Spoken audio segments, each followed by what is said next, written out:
My name is Lisa. I was 38 when I died at my kitchen table while grading spelling tests. It wasn't dramatic. There was no crash, no warning shot. 1 second, I was circling a misspelled word with a red pen, thinking about what to make for dinner. The next, a sharp, blinding pain shot through my head like a lightning strike. It was so fast, so total, I didn't even have time to scream. My head hit the oak table with a thud I didn't hear, and then nothing, just blackness. Before all this, my life was beautifully, wonderfully normal. I was a third grade teacher in a small town in North Carolina. My world revolved around two things: my 8-year-old son, Josh, and my classroom full of bright, noisy, incredible kids. I was a single mom. Josh's dad had left when he was just a baby, so it had always been the two of us against the world. Our life was a quiet rhythm of school bells, soccer practice, bedtime stories, and Sunday morning church. I wasn't a saint, not by a long shot. I was just a woman trying her best to raise a good boy, pay the bills on a teacher's salary, and keep her faith in a God who sometimes felt very far away. My prayers were often tired, whispered into my pillow at night, full of worries about money, about Josh's future, about being enough for him. I believed in God, but I guess I saw him as a distant king on a throne, too busy to be bothered with my small everyday problems. I never imagined I would one day stand before him. The blackness didn't last long. It wasn't scary. It was just empty. Then, a gentle hum started, a sound so soft it was more of a feeling than a noise. I felt a pull, a gentle lifting sensation. I opened my eyes, except I didn't have eyes. I just became aware, and what I saw broke my heart. I was floating near the ceiling of my own kitchen. Below me, I saw my body slumped over the table, my brown hair fanned out across a pile of spelling tests. My red pen had rolled onto the floor. It was so strange. There was no pain anymore. The world I was in felt more real than the one I had just left. I saw the scene below, but it was like watching a movie about someone else. There was no panic, no fear, just a quiet, deep understanding. Oh, I thought, I'm dead. I saw the back door slide open, and my little Josh ran in, his soccer cleats clattering on the linoleum. "Mom, I'm hungry," he yelled, just like he did every day. He stopped when he saw me. "Mom?" he said, his voice smaller now. He walked over and touched my shoulder. "Mom, wake up." I wanted to scream, to reach out, to tell him it was okay, but I had no voice. I had no hands. I could only watch as his little face crumpled in confusion, and then fear. He started to shake me, his small hands on my back. "Mommy, please wake up," he cried. Tears streamed down his face, and every tear felt like a hot coal on my soul. I saw him run to grab the phone, his fingers fumbling as he dialed 911. His voice was trembling, but he remembered the address just like I had taught him. He was so brave. All I could think about was the smell of his hair after his bath, and the way he'd grab my finger when he was scared. A wave of love for him, so powerful and so pure, washed over me. It was the only thing I felt love. Just as I heard the distant wail of sirens, the kitchen around me began to fade. It was like the world was dissolving into light. The sound of my son's cries grew faint, and the scene blurred, replaced by a brilliant, warm, golden light that was pulling me forward. I wasn't floating anymore. I was moving towards it, drawn by a force that felt like coming home. I found myself in a place with no walls, no ceiling, no floor. It was just an endless expanse of this living light. It wasn't blinding. It was gentle, comforting. It felt like love itself had become a place. And in the center of it all, a figure was walking towards me. It was Jesus. I knew it was him instantly. Not from paintings or movies. Those felt like cheap copies now. This was the real thing. He wasn't wearing a white robe, not like you see in pictures. He was clothed in the light itself, a swirling, shimmering garment of pure love. His face, I can't describe it. Every time I try, the words just fall apart. His eyes held all the stars in the universe, and yet they saw only me. When he looked at me, I was known. completely and totally known.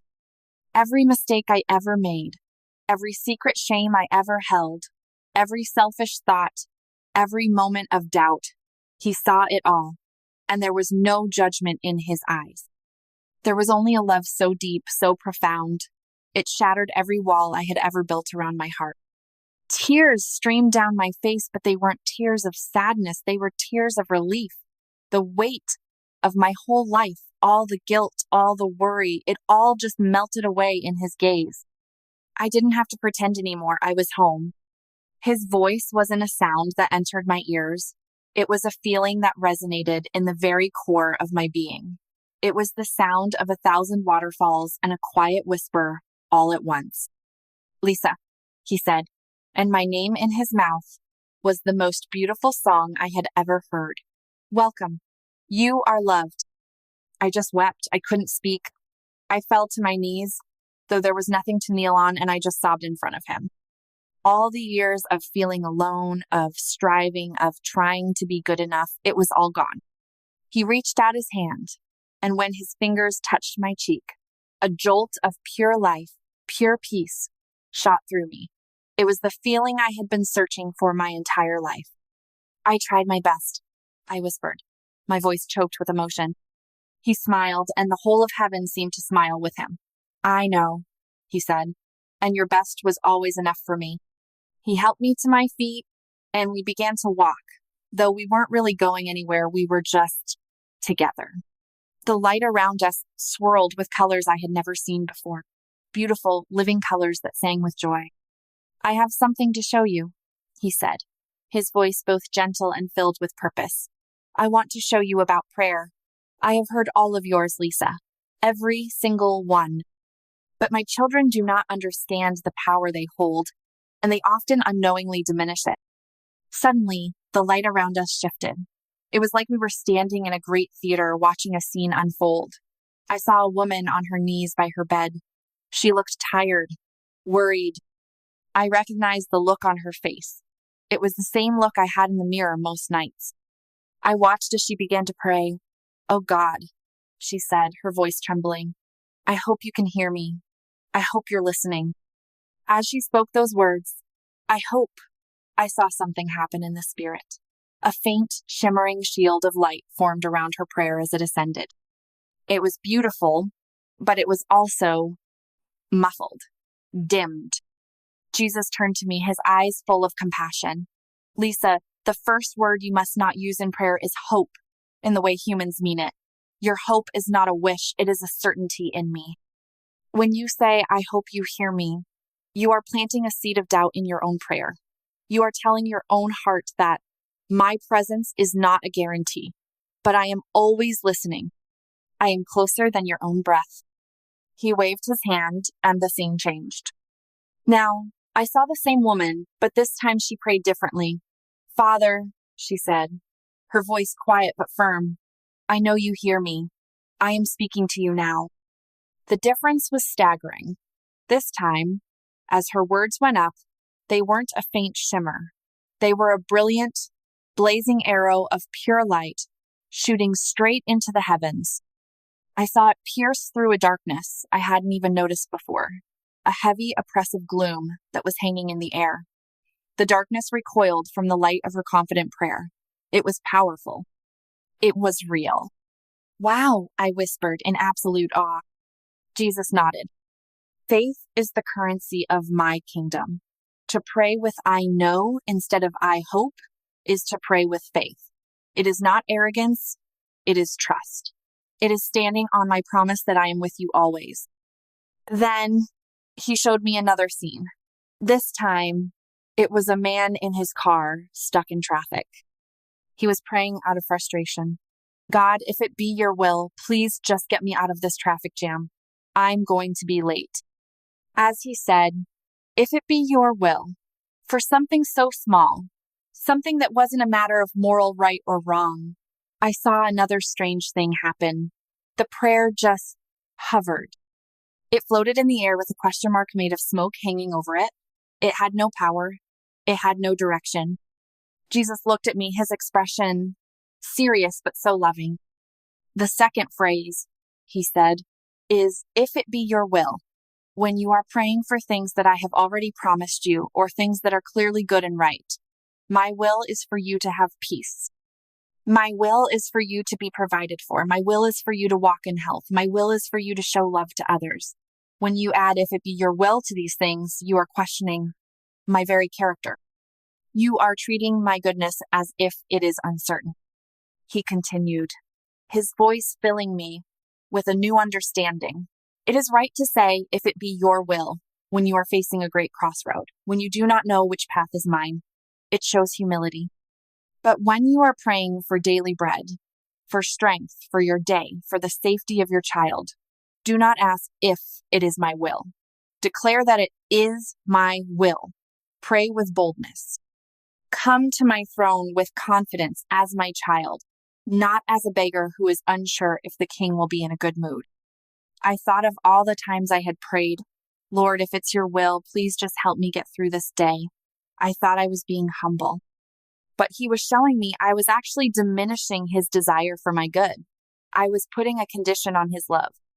Finally, he showed me a third scene. It was a young woman, and she was crying. She was praying for a friend who was sick. Dear God, she prayed, I know I don't deserve to ask you for anything. I'm such a mess. I sinned again this week. I'm not worthy. But please, could you possibly heal my friend? This one was the most painful to watch. As she spoke the words, I don't deserve, and I'm not worthy, I saw heavy chains appear around her. They were gray and cold, forged from her own words of shame. Her prayer, which was meant for her friend, struggled to even leave the ground. It was weighed down by her own sense of unworthiness. It was heartbreaking. Tears filled my eyes. Jesus put his arm around me. The feeling of his presence was like a warm blanket of pure acceptance. This, Lisa, he said softly, is the one that hurts heaven the most. The third thing you must never say in prayer is, I am not worthy or I don't deserve it. My child, I did not die on the cross so you could live in shame. I died to remove your shame. When you come to me reminding me of your unworthiness, you are, in a way, telling me that my sacrifice was not enough. It was enough. It was more than enough. It paid for it all. His voice grew stronger, filled with a divine passion. You are not worthy because of what you have done.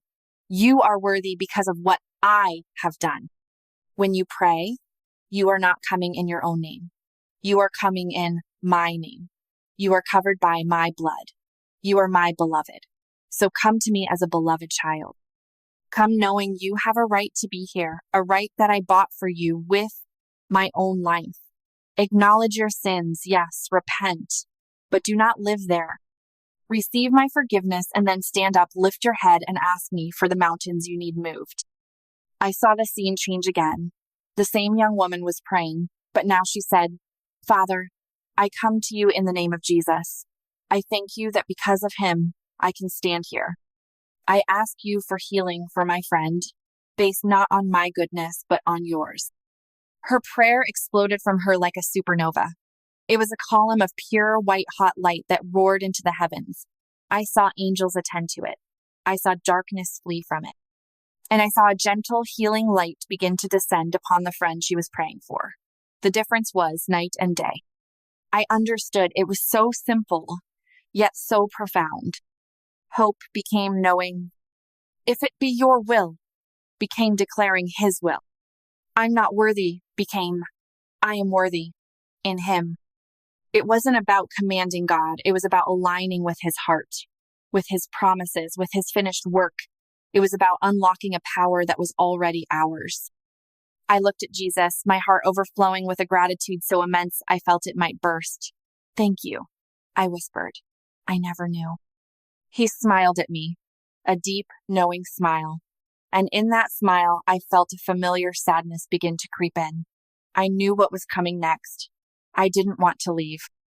This place, this feeling of being completely loved and understood, it was everything. Earth, with its bills and its worries and its heartache, felt like a distant, gray dream. I want to stay, I begged, the words tumbling out. Please, Don't make me go back. I'm so tired. I just want to stay here with you." His eyes filled with a tenderness that was almost painful to behold. He placed his hands on my shoulders. His touch was firm, grounding. "Lisa, your work is not done," he said gently. "Josh needs his mother, and your students need their teacher. But more than that, my people need to know this. They are praying with tied hands. They are living beneath their inheritance. You need to go back and tell them. Tell them how to pray.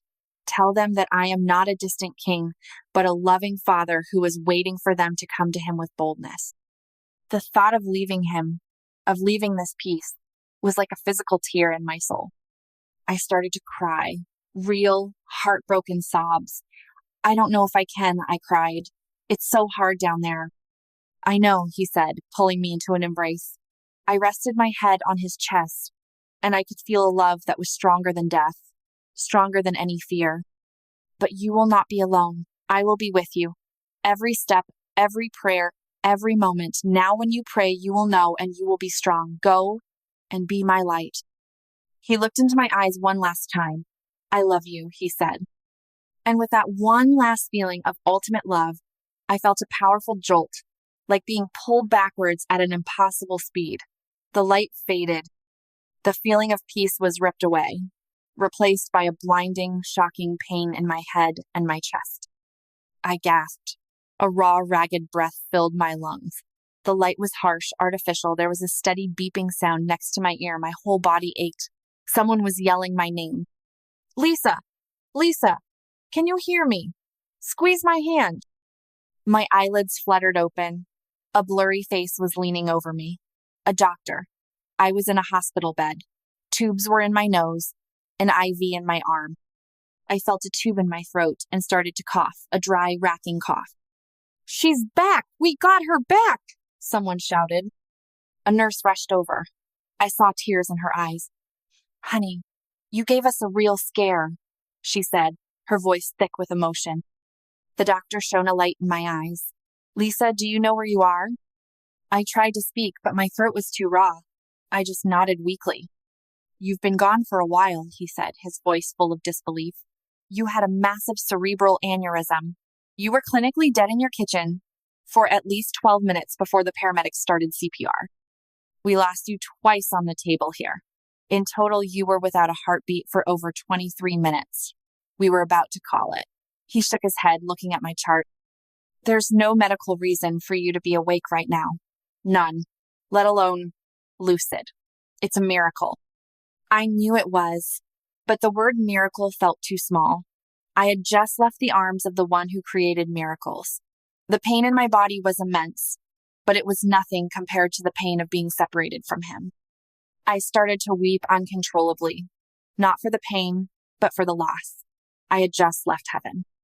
My recovery was shocking to everyone. The doctors couldn't explain it. There was no brain damage. Within days, I was sitting up talking. Josh was brought in to see me. The moment I saw his little face, his eyes wide with fear and hope, I knew why I had to come back. I held him in my arms and cried, smelling the familiar scent of his hair. "I'm here, baby," I whispered. "Mommy's here." Now life is different. On the outside, it looks the same. I'm back in my kitchen, back in my classroom, but on the inside, everything has changed. The fear is gone. The constant low-grade worry that used to be the background music of my life has been replaced by a quiet, steady peace. I know heaven is real because I've walked there. I know Jesus is alive because I have looked into his eyes. And my prayers, they are different. I no longer come to God with my head bowed in hesitant hope. I come with my head held high, not in pride, but as a beloved daughter who knows her father is listening. I don't use those 3 phrases anymore. I speak with a quiet confidence, a knowing, and I have seen things shift. Things in my life, in my son's life, in my classroom. Small miracles, little whispers of heaven, reminding me that he is still with me. So, if you are listening to this, if you are a person who prays into the silence and wonders if anyone hears you, I was sent back to tell you something. Your words are not wasted. They are powerful weapons, but you have to know how to use them. Stop hoping and start knowing. Stop asking if it is His will to do good and start declaring that it is. And most of all, stop telling God you are not worthy. His sacrifice made you worthy. Stand up. Come to Him with boldness. The King of Heaven is waiting to hear from His child. He is waiting to hear from you.